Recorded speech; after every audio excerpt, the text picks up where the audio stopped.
What is up, guys? Welcome back to a brand new video, and today we're doing some online racing.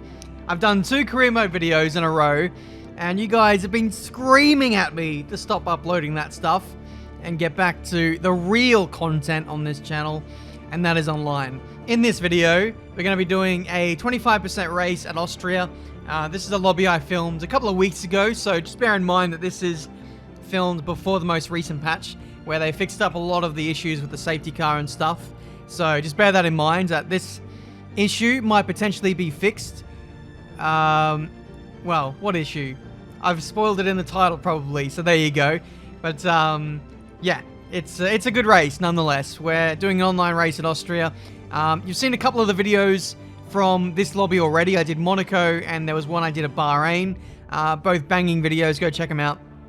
But this is Austria, and I was actually going to upload this one first, but I got distracted basically. But here we are for 25% race, starting in P7 in this race in the McLaren. I think I've actually opted to start on the medium compound tyre, but I've done that age-old mistake of not actually clicking A and selecting that as my strategy. So what's happened is we're actually going to start on the soft compound tyre and go from there. So yeah, that is the strategy. You can see setup is on screen now, so write it down if you want a decent setup for Austria. And here we go for the Austrian Grand Prix. 18 laps of this place against you guys. Lights out, and away we go. And it looks like an okay start. The Haas behind us on the medium compound tyre got off to a nice start there as we head into turn 1. We get yeeted by said Haas driver, and we've lost a bit of our front wing. Absolutely lovely. So we're going to be boxing at the end of this first lap for a set of medium compound tyres. The virtual safety car has been deployed as well. Oh, and that Haas got rear-ended by someone just flying in to turn 3. I'm not sure who that was, actually. It wasn't the Alfa Romeo directly behind us. But, yeah, that's a real mess. Oh, the McLaren, my teammate, just loses his front wing on the rear of the racing point. I can't speak today. But this is me, after all, and I can never speak anyway. So, VSC ends, and that's pretty untimely, as I would have loved to have gone into the pit lane, changed my wing, and then gone to the end of the Grand Prix on that, but we're just going to have to deal with the consequences.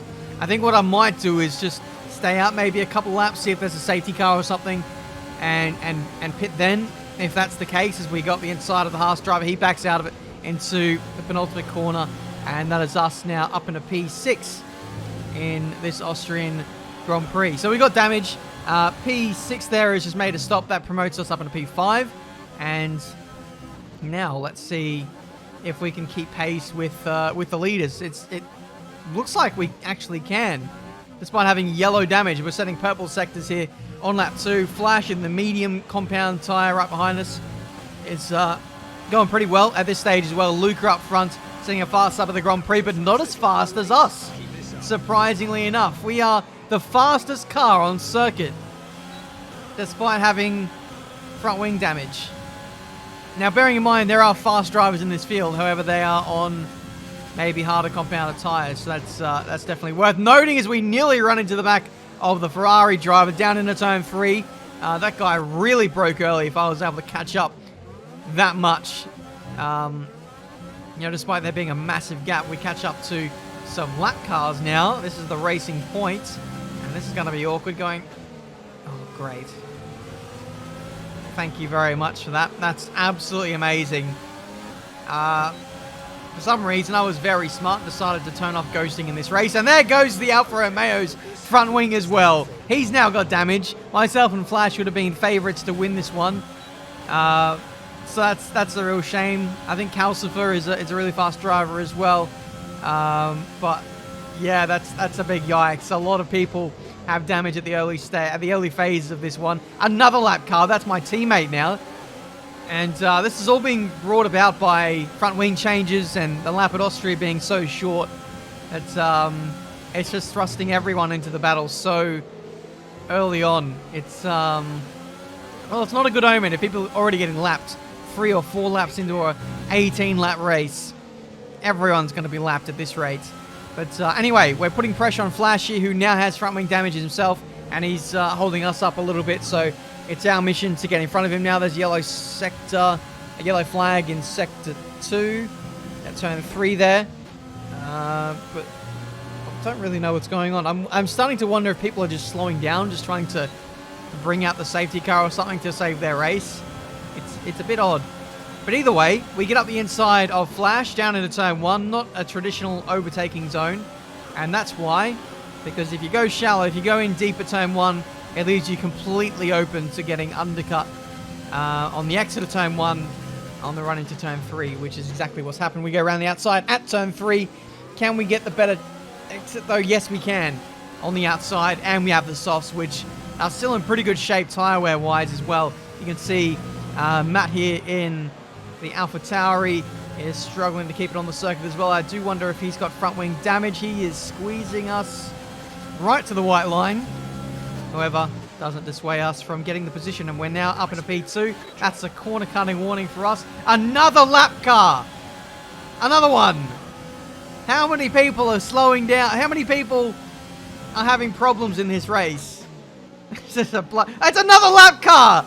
That's a Williams now.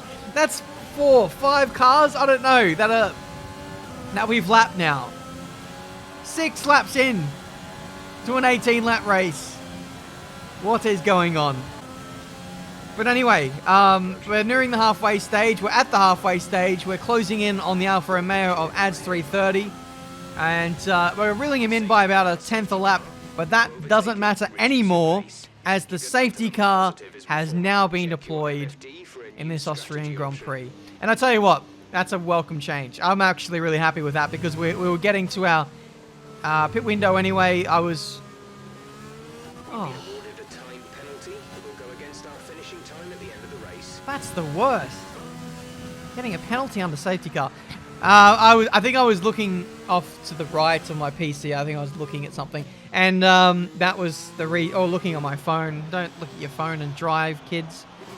It's an age-old lesson for you there. But, yeah, into the pit lane we go. We're going to change the tyres, change the wing, onto the mediums, and we're going to finish off this race.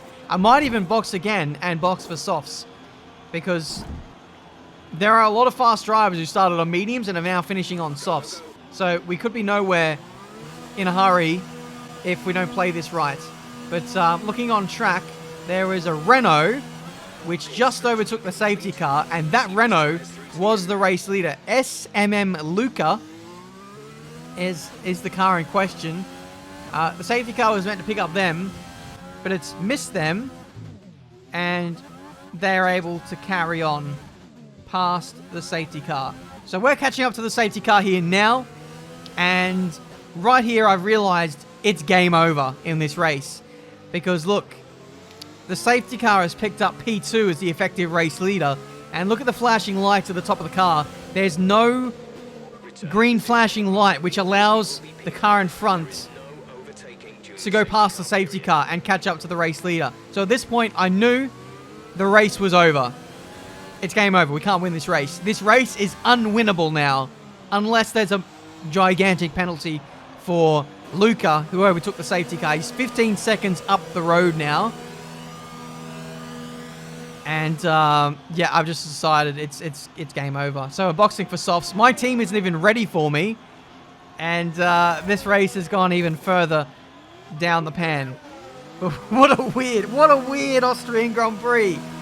Safety car doesn't pick up the leader. I can tell you from hindsight, race leader didn't get a penalty for overtaking the safety car illegally and keeping the position and going a lap ahead, essentially, is what they've done. Safety car is in this lap. But yeah, weird situation. Race leader not getting picked up. My team not even ready for me. And now I'm going to overtake this guy. I'm not going to overtake this guy. Oh, yes. Isn't it wonderful that this isn't a thing anymore? But thankfully, the illegal overtake thing got cancelled, because we overtook someone who wasn't in the race anymore. Weren't in the race, and they were a lap down, so they were kind of irrelevant. So off we go for the restart, and we were just about able to catch up to the pack again, and it's away we go once more. I think Luca, he's not the car going through that middle sector. right now. I think he's at the back of the train, going through turn 1 right now. That's where I think Luca is. That's how far ahead he is. I think he's about 40 seconds ahead of P2, which is absolutely crazy. There's Calcifer in P9. We got squeezed by the Racing Point there, who immediately slows down. That was a big no-no from a lap car, no less, but we're through anyway, and that's one less person to deal with in this Austrian Grand Prix. P5 and 6 squabbling away. We have to go around the outside of that Alfa Romeo, who was leading the race. Ads was leading the race before the safety car. Now he's down in P8 and making a pit stop. Unlucky for you there, son. 4 laps to go, and this race really is coming to an end now. We've got to see if we can get P2. P2 is the new P1 on this game. Fastest up at the Grand Prix. And this is the best we can hope for. What an unbelievable situation. Have you guys ever seen anything like this? In all my years of playing the F1 games, no, I haven't.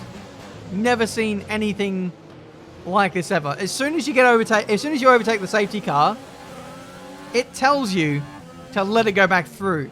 Otherwise, it's like an illegal overtake timer. And if that timer counts down, you get a drive-through penalty, disqualifications, or worse. Not a slap on the wrist. But anyway, let's not dwell on that. We're racing the Ferrari and the Red Bull down into the penultimate corner. Ferrari runs out wide, and we're trying to get a better run on Esteban Ocon, who's in the wrong car. Getting that Renault Sun up in a rich and overtake, trying to get past the Red Bull driver. You can see he's deploying all of his battery on that start-finish straight on the run down into turn 1. And at this stage, we're kind of locked in a bit of a stalemate at this stage. So I may as well save a bit of battery now at this point. Try and cool the engine a little bit. You can see on this straight and the last straight I wasn't burning any ERS, but now I might deploy some as the Ferrari got a terrible run. He got squeezed out by Esteban Ocon. Now we're going around the outside into the middle sector. That's P5 for the taking. Bit of a squeeze from the Ferrari. I expected no less, as we really are fighting for position in this race. Job is done. Now we can set our sights after the fast boys, Esteban Ocon and Flash 224. So let's get at it. We've got 3 to go. 2 after we cross the line here.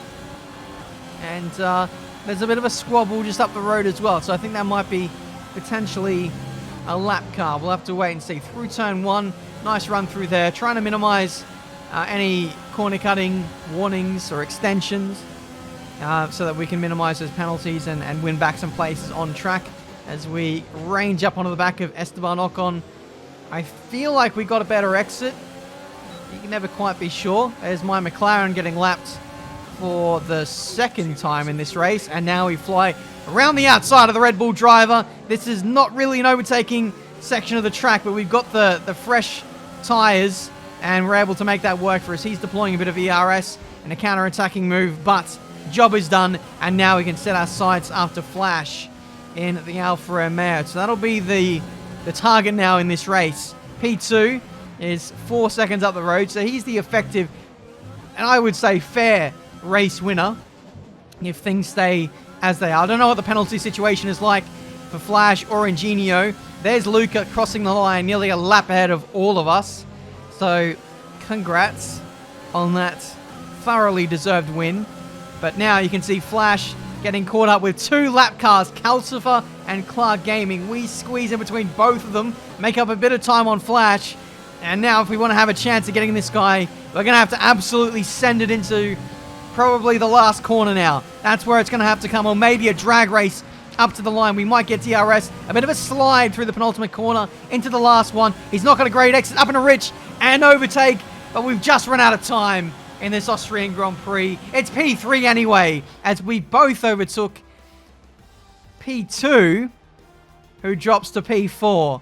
So in the end, I would consider Flash 224 to be your race winner.